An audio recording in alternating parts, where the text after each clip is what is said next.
ओम शांति। 15 जुलाई की बाबा की मुरली। मीठे बच्चे, बाप को अपनी अवस्था का समाचार खुले दिल से दो। खुली व सच्ची दिल में ही बाप की याद टिक सकती है। प्रश्न: इस समय छोटे बड़े सबकी वानप्रस्थ अवस्था होते भी तुम कौन से बोल मुख से नहीं कह सकते हो? उत्तर: बाबा अभी जल्दी करो, अभी हम घर चले, यहाँ तो बहुत दुख है। बाबा कहते तुम बच्चे ऐसा कभी नहीं कह सकते, क्योंकि तुम अभी ईश्वर के सन्मुख बैठे हो। अभी तुम्हें शीतल गोद मिली है। इस समय तुम ऊंचे ते ऊंचे बने हो। सतयुग में डिग्री कम हो जाएंगी। दैवी संतान बनेंगे, ईश्वरीय नहीं। इसलिए तुम जल्दी नहीं कर सकते। गीत तुम्हारे बुलाने को जी चाहता है। ओम शांति। मीठे मीठे बुलाने वाले बच्चों ने अब जाना, भक्त भगवान को बुलाते हैं। अब तुम भक्त तो नहीं ठहरे, तुम हो बच्चे। बच्चे तो याद भी करते हैं, लिखते भी हैं कि बाबा हम सन्मुख सुनने चाहते हैं। निमंत्रण देते रहते हैं, बाबा आपसे सन्मुख सुने। अब सिवाय ब्रह्मा मुख के डायरेक्ट सुनना तो मुश्किल है। बच्चे जानते हैं बाबा कल्प पहले माफिक आए हुए हैं। ब्रह्मा मुख वंशावली, ब्राह्मण कुल भूषण, नाम कितना अच्छा दिया हुआ है। ब्रह्मा कुमार कुमारियाँ तो बहुत हैं, उन्हों को ज्ञान मिला हुआ है। परमपिता परमात्मा जो ज्ञान का सागर है, उनको ही सुख का सागर भी कहा जाता है। गाया भी हुआ है, दुख हरता सुख करता, वह तो शिव बाबा ही है। नाम कितने भिन्न भिन्न दिए हैं, गायन तो बहुत है न। गाते हैं हर हर अर्थात दुख को हरो, भगवान के लिए ही गाते हैं। परंतु भगवान का पता न होने कारण ब्रह्मा विष्णु शंकर के लिए कह देते हैं देव देव महादेव। शिव को भूल शंकर के लिए कह देते हर हर महादेव। ब्रह्मा और विष्णु को महादेव नहीं कहेंगे, वह तो दोनों स्थूल पार्ट में आते हैं।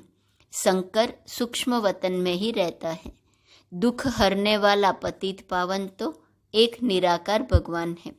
शंकर को पतित पावन नहीं कहेंगे, महिमा सारी एक की है। विष्णु के 2 रूप लक्ष्मी नारायण व राधे कृष्ण हैं, जिनका अलग अलग जन्म होता है। विष्णु अवतरण भी गाया हुआ है, चतुर्भुज दिखाते हैं। परंतु यह किसको पता नहीं है कि पहले लक्ष्मी नारायण स्वर्ग में प्रिंस प्रिंसेस राधे कृष्ण बनते हैं। यह तुम ही जानते हो। यह भी जानते हो माया का बड़ा भारी तूफान सूक्ष्म में आता है। माया भुला देती है, बहुत तूफान लाती है। कोई भी बात खुली दिल से बच्चे पूछते रहे तो प्रश्न का उत्तर मिल सकता है। तूफान भी अनेक प्रकार के आते हैं। स्वप्न, छीछी विकल्प अनेक प्रकार के आते हैं। आंधी तूफान को कहा जाता है। अब यह ब्रह्मा तो नामी ग्रामी है, बाकी भी बाबा ने प्रवेश किया है तो बहुत नामी ग्रामी हो गया है। जैसा जैसा मनुष्यों का देश वैसा वेश भी होता है। अभी तो देखो, कोई लूले लंगड़े, कोई कुब्जा, किसकी आंख नहीं होंगी। वहाँ तो नेचुरल ब्यूटी है, क्योंकि 5 तत्व भी सतो प्रधान हैं। तो यह ज्ञान सन्मुख सुनने के लिए बच्चियाँ बुलाती हैं। गीतों में भी कुछ न कुछ ठीक है। जैसे देवता धर्म प्रायः लोप है, फिर भी मंदिर यादगार तो है न। यादगार सभी धर्म वालों का है। यह तुम बच्चे ही समझते हो। बरोबर ऊंचते ऊंच एक निराकार भगवान को कहा जाता है। उनका ही गायन है और है भी संगम युग, जब आत्माएं और परमात्मा मिलते हैं। आत्माएं तो बहुत है न, वृद्धि होती रहेंगी। अभी तुम बच्चे सन्मुख सुन रहे हो, औरों की भी दिल होती है सन्मुख सुने, यहाँ आ नहीं सकते, बांधेलियाँ हैं। और कोई भी सत्संगों में जाने के लिए कभी किसको मना नहीं करते। बम्बई में गीता सुनाते हैं, कोई भी धर्म वाले जा सकते हैं, फीस नहीं है। भिन्न भिन्न गुरु पास जाते रहते हैं कि कहाँ से सहज रास्ता मिल जाए। मुक्ति और जीवन मुक्ति के रास्ते का किसको पता नहीं है, इसलिए बहुत ढूंढते हैं। यहाँ तो कोई गुरु गोसाई है नहीं, ब्रह्मा कुमार और कुमारियाँ बस।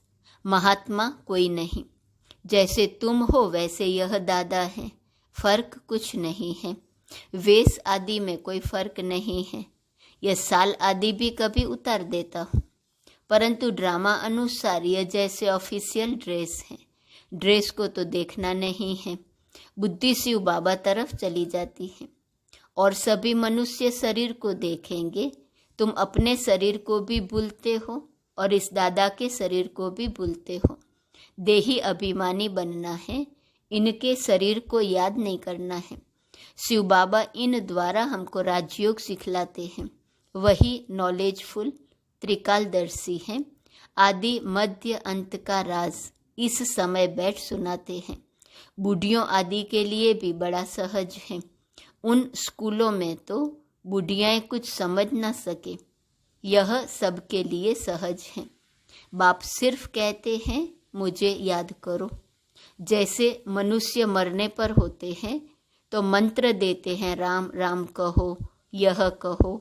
बहुत करके वानप्रस्थ के बाद ही गुरु का मंत्र लेते हैं, परंतु अभी तो बाप कहते हैं सारी पुरानी दुनिया का विनाश होना है। बूढ़े जवान छोटे सबकी वानप्रस्थ अवस्था है। ऐसे तो और कोई कह न सके। कहेंगे सबका मौत लाने तैयार हुए हो क्या? हाँ, मौत तो सबका होना ही है। कोई कहते हैं बाबा यहाँ अर्जुन कब तक रहेंगे, हम जल्दी जावे, यहाँ बहुत दुख है। आगे चलकर भी ऐसे ऐसे कहेंगे। बाबा कहते ऐसे क्यों कहते हो? अरे इस समय तो तुम ईश्वर के सन्मुख हो, फिर तो डिग्री डिग्रेड हो जाएंगी, जाकर दैवी संतान बनेंगे। अभी यह शीतल गोद अच्छी है, वहाँ अर्थात स्वर्ग में तो होगा ही शीतल, परंतु यहाँ तो तत्ते तवे अर्थात गर्म को भी शीतल बनाया जाता है, तो वह अच्छा रहता है। ऐसे नहीं कि अभी जल्दी करो, अभी तो हम ऊंचते ऊंच हैं। नामाचार ही सारा इस समय का है। दिलवाड़ा मंदिर भी इस समय का है। सारी सृष्टि के आत्माओं की दिल लेने वाला है बाप। दिलवाला मंदिर सभी के लिए है। आत्मा शरीर द्वारा पुकारती है, बाबा आओ, आकर हमको नया बनाओ, हम पुराने हो गए हैं। आत्मा और शरीर दोनों ही पुराने हैं। आत्मा बुद्धिहीन अंधी बनी है। मनुष्य को थोड़ा ही अंधा कहा जाता है, आंखें तो है ना, परंतु बुद्धि अंधी है। आत्मा में जो बुद्धि है याद करने की, वह बिल्कुल भूल गई है। तो गोपिकाएं कोई कहाँ से बुलाती हैं। बांधेली गोपिकाएं छोटे छोटे गांव से बुलाती रहती हैं। बाप समझाते हैं, बच्चे सतयुग में गृहस्थ आश्रम था, पवित्र था। अभी तो विष के लिए कितना हैरान करते हैं। यह नहीं समझते कि यहाँ निर्विकारी बनाया जाता है। निर्विकारी बनने से फिर क्या बनेंगे वह भी पता नहीं। सन्यासी भी पवित्र बनने के लिए भागते हैं, परंतु उनको यह पता नहीं कि हम पवित्र दुनिया में जाएंगे। इन बातों को वह मानते ही नहीं। इस समय इतना दुख है, जो समझते हैं इससे मुक्ति अथवा मोक्ष अच्छा है। बाप ने समझाया है, ड्रामा में मोक्ष किसको मिलता नहीं। अभी तुम जानते हो। बाप कहते हैं सिर्फ इतना याद करो कि 84 जन्म पूरे हुए, अब बाबा आया है लेने लिए। बाप को याद नहीं करेंगे तो तूफान बहुत लगेंगे। विवेक भी कहता है निरंतर याद करना बड़ा मुश्किल है। बल बाबा कहते हैं तुम कर्म योगी हो, परंतु देखा गया है कर्म करने के समय याद भूल जाती है। ऐसी अवस्था को पाने में टाइम लगता है। इसमें बहुत पुरुषार्थ करना होता है। कॉलेज में पुरुषार्थी बच्चों को रात दिन पढ़ने की हॉबी रहती है। कोशिश करते हैं गवर्नमेंट से स्कॉलरशिप ले लेवे, बहुत माथा मारते हैं, फिर बड़े खुश होते हैं। यहाँ भी बाप कहते हैं तुम अच्छी रीति पढ़कर स्कॉलरशिप लो, पहले तख्त नसीन बन जाओ, दौड़ी लगानी चाहिए। तुम जानते हो अभी बाप सन्मुख बैठे हैं, डायरेक्ट इस रथ में बैठ बच्चे बच्चे कह बात करते हैं। ब्रह्मा का तन तो मुकर्रर है। बाप कहते हैं मैं आत्माओं से बात करता हूँ। तुम पुकारते थे बाबा आओ, अब मैं आया हूँ। तुम आत्माएं भी निराकार हो, हम भी निराकार हैं। तुम भक्ति मार्ग में भिन्न भिन्न नाम रूप देश काल धारण कर याद करते आए हो। अब सन्मुख तुमसे बात कर रहा हूँ। तुमको तो अपने शरीर का आधार है, हमको यह लोन लेना पड़ता है। बाप बच्चों को कहते हैं अब यह पुराना चोला छोड़ना है। नाटक पूरा हुआ, अब निरंतर बाप को याद करने की कोशिश करो। अगर और कुछ याद पड़ता रहेगा तो फिर सजाएं खानी पड़ेंगी। जितना हो सके औरों की याद निकाल दो। यात्रा पर जाते हैं तो बुद्धि में वही याद रहती है, बस हम श्रीनाथ द्वारे जाते हैं। तुम्हारी है सच्ची रूहानी यात्रा। आत्मा परमात्मा के साथ योग लगाती है, फिर शरीर निर्वाह अर्थ कर्म करने लिए यहाँ आते जाते हैं। कहाँ भी हो याद रहनी चाहिए। तुम जानते हो भगवान सर्वव्यापी नहीं, वह तो बाप है और बाप से तो वर्षा मिलता है। सर्वव्यापी कहने से कोई मतलब ही नहीं निकलता। बाप को तो वर्षा देना होता है। उनको यह आस नहीं रहती कि मुझे वर्षा मिलना है, आस रहेंगी बच्चों को वर्षा देना है। इस बाप की भी दिल में है हमको वर्षा देना है। बाप और बच्चों का संबंध है। बच्चों को वर्षा लेना है, बाप को देना है। बाप फिर क्या लेंगे, उनको देना होता है। सच्ची आत्मा पर साहेब राजी होता है तो कितना सच्चा बनना चाहिए। परंतु सभी बच्चे हो ना, तो वर्षा देने वाले बाप को याद करना चाहिए। कच्चे बच्चों को याद नहीं रहता है। शरीर निर्वाह अर्थ बल कर्म करो, फिर फुर्सत के समय बाप को याद करो। याद की यात्रा का रजिस्टर तुम्हारा ठीक होता जाएगा तो खुशी रहेंगी। मनुष्य को तो जो आदत पड़ती है वह वृद्धि को पाती है। बुद्धि में रहना चाहिए। हमारे 84 जन्म पूरे हुए, अब नाटक पूरा हुआ। अभी हम जाते हैं अपने घर, इसलिए बाप कहते हैं मुझे याद करो। गीता में भी 2 बार मनमना भव लिखा हुआ है। कुछ कुछ बातें आटे में लून हैं।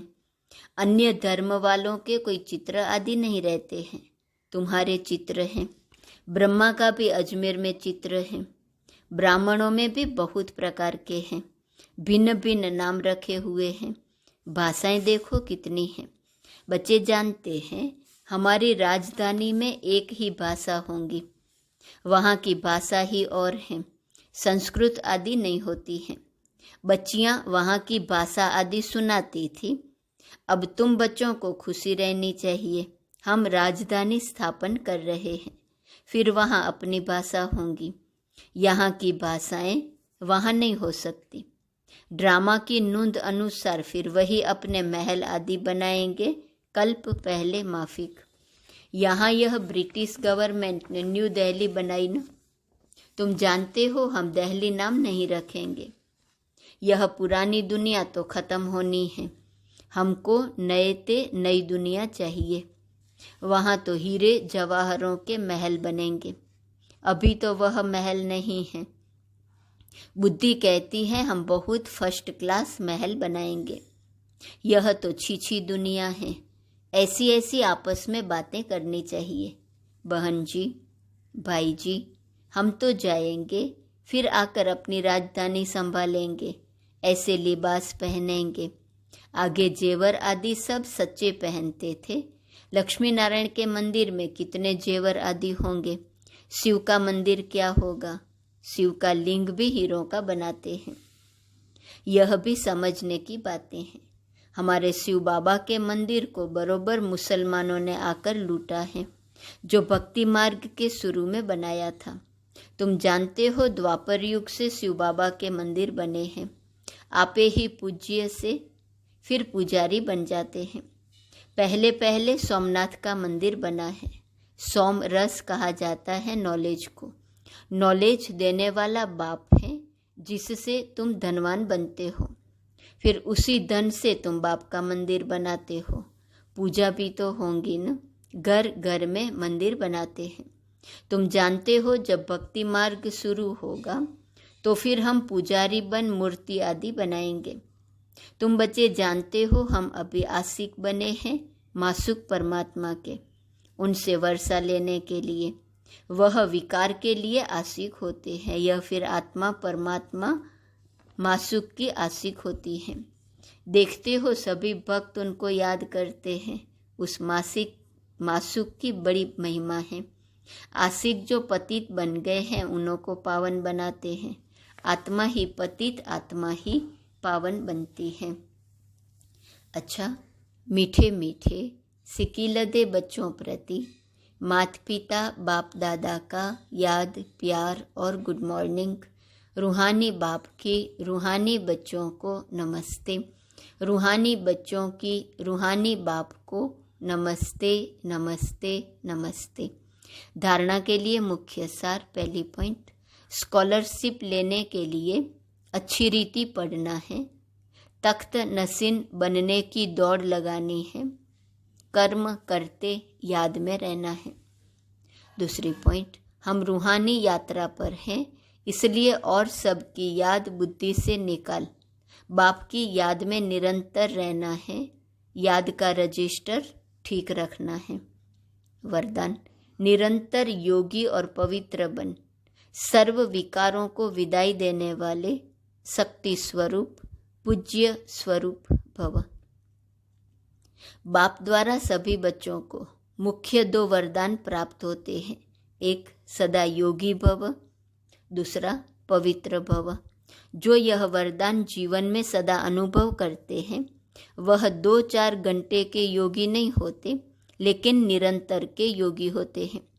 पवित्र भी कभी कभी नहीं, सदा पवित्र और सर्व विकारों को विदाई देने वाले। ऐसे नहीं कभी क्रोध का या मोह का भूत आ गया, कोई भी विकार स्मृति स्वरूप बनने नहीं देगा। तो ऐसे योगी ही शक्ति स्वरूप हैं और सदा पवित्र रहने वाले पूज्य स्वरूप हैं। स्लोगन, सदा ज्ञान सूर्य के सन्मुख रहो तो भाग्य रूपी परछाई आपके साथ है। आज का स्वमान, मैं शुभ भावना शुभ कामना संपन्न हूँ। अव्यक्त इशारे की पॉइंट 15 जुलाई। शुभ भावना शुभ कामना का बीज ही है निमित्त भाव और निर्माण भाव। हद का मान नहीं लेकिन निर्माण। कभी भी सभ्यता को छोड़ करके सत्यता को सिद्ध नहीं करना। सभ्यता की निशानी है निर्माणता। यह निर्माणता निर्माण का कार्य सहज करती है। जब तक निर्माण नहीं बने तब तक निर्माण नहीं कर सकते। ओम शांति।